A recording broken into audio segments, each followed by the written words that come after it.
आपराधिक इतिहास रहा है, क्या कार्रवाई की गई अभी तक? देखिए, महाराजगंज पुलिस की 3 थानों की टीम तथा एसओजी टीम द्वारा अर्ली मॉर्निंग 3 अपराधियों के साथ मुठभेड़ में 2 अपराधियों को घायल अवस्था में गिरफ्तार किया गया तथा साथ ही अन्य 2 अपराधियों को गिरफ्तार, कुल 4 अपराधियों की गिरफ्तारी हुई।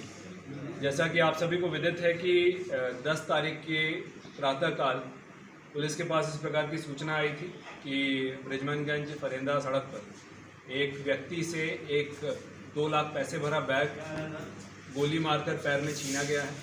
इस सूचना पर पुलिस द्वारा तत्काल गंभीर धाराओं में अभियोग पंजीकृत किया गया था तथा एडीजी जोन और आईजी रेंज सर के निर्देशन में इसमें 5 टीमों की गठन की गई थी, जिसमें संत कबीर नगर और देवरिया की टीमों का भी सहयोग लिया गया था। और इसमें अब जाके हमारे महाराजगंज की टीम को सफलता मिली है। इसमें कुल 56 लाख रुपए और लगभग 12 लाख के आसपास पीली और सफ़ेद धातु की बरामदगी की गई है। घटना में प्रयुक्त 2 मोटरसाइकिल बरामद किए गए, साथ ही 2 अवैध असले, एक 32 बोर की पिस्टल और एक 315 बोर का देसी तमंचा यह बरामद किया गया है।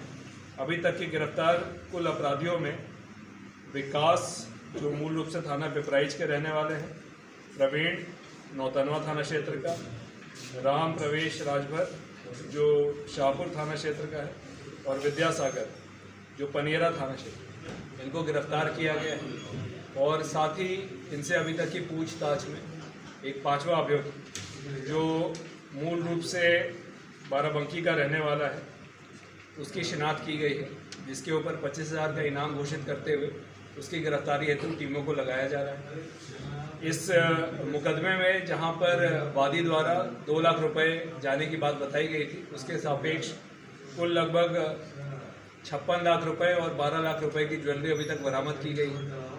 तो ये जो अनअकाउंटेड कैश है, इसके संबंध में भी विवेचना को प्रचलित रखते हुए ये सारा का सारा कैश कहाँ से ओरिजिन हुआ था और कहाँ के लिए जा रहा था, इसके बारे में भी पूरी जानकारी विवेचना के दौरान की जाए। इतनी बड़ी बरामदगी है सर, तो क्या लग रहा है हवाला से इसके तार जुड़ा है क्या इस घटना के? देखिए, अभी विवेचना हमारी इसमें चल रही है। कैश बहुत ज़्यादा है और अनअकाउंटेड है, और इसका मूवमेंट कहाँ से है इसके बारे में अभी विवेचना में सारी चीज़ें निकल कर आएंगी, और जैसे जैसे विवेचना में चीज़ें निकल कर आएंगी आपको भी समझ में आएगा। सर, एक ही व्यक्ति से लूट गई है कि और लोगों से? सिर्फ एक टीम थी, जो 2 व्यक्ति जा रहे थे मोटरसाइकिल से, एक जो घायल हुआ था और एक व्यक्ति साथ में था। ये दोनों लोग गोरखपुर से निकले थे प्रातःकाल। इनके पास 2 बैग था जो अभी तक की पूछताछ में निकल कर आया, और उसमें से जितना हमारे पास कैश अभी तक और ये पीली और सफ़ेद धातु बरामद हुई, इसके अलावा भी अगर 5वें अभियुक्त के पास कैश है तो उसके बारे में भी अग्रिम विवेचना। सर, एक अभियुक्त फरार बताया जा रहा है, क्या जानकारी है उसको? इन सभी अभियुक्तों से अभी तक की पूछताछ में निकल कर आया है कि बाराबंकी का एक अभियुक्त जो इनके साथ सिद्धार्थनगर जेल में बंद था, जहां पर इनकी मित्रता हुई थी, वो भी इस घटना में संलिप्त था। उसके लिए टीमों को लगाया गया है और शीघ्र उसकी भी गिरफ्तारी करते हुए बरामदगी की जाएगी। सर, उसके अभियुक्तों और वादी के बीच कोई संपर्क मिला है? उस अभियुक्त के ऊपर 25,000 का इनाम घोषित किया गया जनपद स्तर से। अभियुक्त और वादी के बीच में अभी तक किसी प्रकार के कोई संबंध नहीं मिले हैं, मगर इस घटना में जो 2 अभियुक्त मूल अभियुक्त पकड़े गए हैं, वो कोलोई में अभी से 2 वर्ष पूर्व हुई एक घटना, जिसमें कोलोई, चिलवाताल और सिद्धार्थनगर में घटनाएं हुई थी, उसमें भी इनकी संलिप्तता थी। ये वही 2 अभियुक्त हैं, और शेष जो 3 अभियुक्त हैं इसमें, जो एक जिसने रणनीति बनाने में मदद की थी और 2 इसके साथ जो रहे थे, वो 3 इस पुरानी घटना में तो संलिप्त नहीं, मगर उनका भी एक लंबा चौड़ा आपराधिक इतिहास है। इनके आपराधिक इतिहास की भी जानकारी की जा रही है, और अग्रिम विवेचना में ये सारी चीज़ों को लगा। सर, वादी के भाई से भी पहले लूट हो चुकी है क्या?